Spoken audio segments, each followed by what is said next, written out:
And okay, இப்போ இந்த function வந்து கரெக்டாக ஒர்க் ஆகுதா அப்படின்னு பார்க்கலாம். என்னுடைய கனெக்ஷன் கோட் வந்து ஒர்க் ஆகுதா இல்லையா அப்படின்றத செக் பண்ணிடலாம்.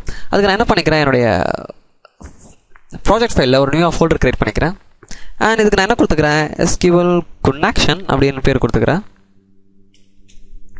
அண்ட் இந்த ஃபோல்டருக்குள்ளே நான் ஒரு நியூவாக ஒரு பேஜ் ஒன்று க்ரியேட் பண்ணுறேன், வெப் ஃபார்ம். அதுக்கு நான் வந்து டெஸ்ட் கனெக்ஷன் அப்படின்னு பேர் கொடுத்துக்கிறேன். Add it. ஓகே, இப்போ எனக்கு ஒரு பேஜ் க்ரியேட் ஆகிடுச்சு. அண்ட் இதோடைய டிசைன் வியூ போய்க்கிறேன். இதில் வந்து நான் என்ன பண்ணிக்கிறேன், ஒரே ஒரு லேபிளை மட்டும் ஜஸ்ட் கிளிக் பண்ணி ட்ராக் பண்ணி என்னுடைய பேஜில் போட்டுக்கிறேன். அண்ட் அந்த லேபிளை செலக்ட் பண்ணிக்கிறேன். இப்போ அதோடைய ப்ராப்பர்ட்டி ஏரியாவுக்கு வரேன். அதில் ப்ராப்பர்ட்டி ஏரியாவில் டெக்ஸ்ட் ஃபீல்டில் நான் வந்து கொஞ்சம் சேஞ்சஸ் பண்ணுறேன்.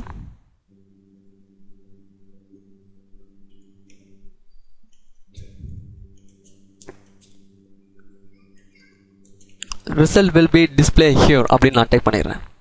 அண்ட் இதோடைய ஃபாண்ட் சைஸையும் நான் கொஞ்சம் இன்க்ரீஸ் பண்ணிக்கிறேன்.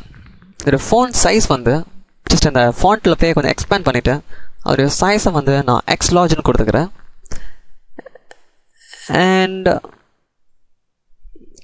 சென்டரும் பண்ணிக்கிறேன். அண்ட் இப்போ என்னோட நான் சேவ் பண்ணிக்கிறேன். சேவ் பண்ணிவிட்டு என்னோடய கோட் பிகைன் ஃபைலுக்கு வரேன்.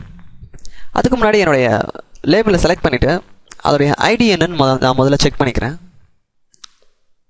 ஸோ இதுக்கு நான் வந்து ரிசல்ட் லேபிள்னு கொடுத்துட்றேன். Result label just tab key அதோடைய ஐடி வந்து சேவ் ஆகிடும். அண்ட் இப்போ என்னுடைய சொல்யூஷன் எக்ஸ்ப்ளோரருக்கு வந்துட்டு அதோடைய கோட் பிகைன் ஃபைலுக்கு போகிறேன். அந்த கோட் பிகைன் ஃபைலில் என்னோடய பேஜ் டோட்டில் வந்து நான் என்ன எழுதுறேன் அப்படின்னா, என்னுடைய result dot text is equal to, நான் இந்த இடத்துல என்னுடைய இந்த கிளாஸை கால் பண்ண போகிறேன், நார்த்வின் கனெக்ஷன். ஸோ இந்த கிளாஸ் பேர் வந்து MySQL கனெக்ஷன். என்னோட ஃபங்க்ஷன் பேர் வந்து நார்த்வின் கனெக்ஷன். ஸோ நான் இங்கே ஸ்டாட்டிக் ஃபீல்டு யூஸ் பண்ணியிருக்கேன். ஸோ என்னால் இந்த கிளாஸை டேரெக்டாக என்னால் கால் பண்ண முடியும். என்னோட கிளாஸ் பேர் டாட் நார்த்வின் கனெக்ஷன் அப்படின்னு சொல்லிட்டு இந்த ஃபங்க்ஷனை என்னால் டேரெக்டாக கால் பண்ண முடியும். நான் இங்கே ஸ்டாட்டிக் என்ற கீவேர்டு யூஸ் பண்ணியிருக்கேன்.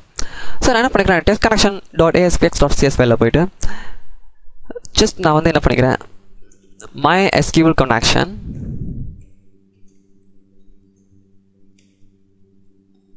டாட், நான் இந்த ஒரு வை தான் போட்டுக்கணும்,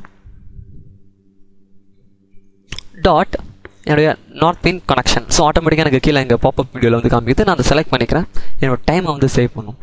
open and close process semicolon. So நம்ம இதுக்கு முன்னாடியே நம்ம பார்த்த மாதிரி தான் எப்படி ஒரு கிளாஸ் அண்ட் ஃபங்க்ஷன்ஸை நம்ம எப்படி கால் பண்ணலாம் அப்படின்றத பார்த்தோம் இல்லையா. ஸோ அதே மாதிரியான அதே மெத்தட் தான் இங்கே நம்ம ஃபாலோ பண்ண போகிறோம். ஸோ அங்கே இதில் நம்ம கொஞ்சம் மிஸ்டேக் பண்ணியிருக்கோம். என்னென்னா நம்ம வந்து இதை டேரெக்டாக கால் பண்ண முடியாது. ஸோ இந்த மாதிரி வந்து போட்டு நம்மளால் வந்து டிஸ்பிளே பண்ண முடியாது.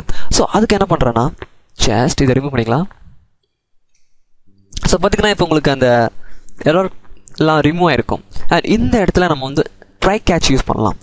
ட்ரை கேட்ச் யூஸ் பண்ணிவிட்டு அதுக்கு கீழே நம்ம வந்து நம்மளோட லேபிளில் வந்து அந்த ரிசல்ட்டை ஸ்டோர் பண்ண வைக்கலாம். வெதர் இந்த கனெக்ஷன் கரெக்டாக கனெக்ட் ஆகுதா இல்லையா அப்படின்னு சொல்லிட்டு. ஸோ அது எப்படின்றத இப்போ நம்ம பார்க்கலாம்.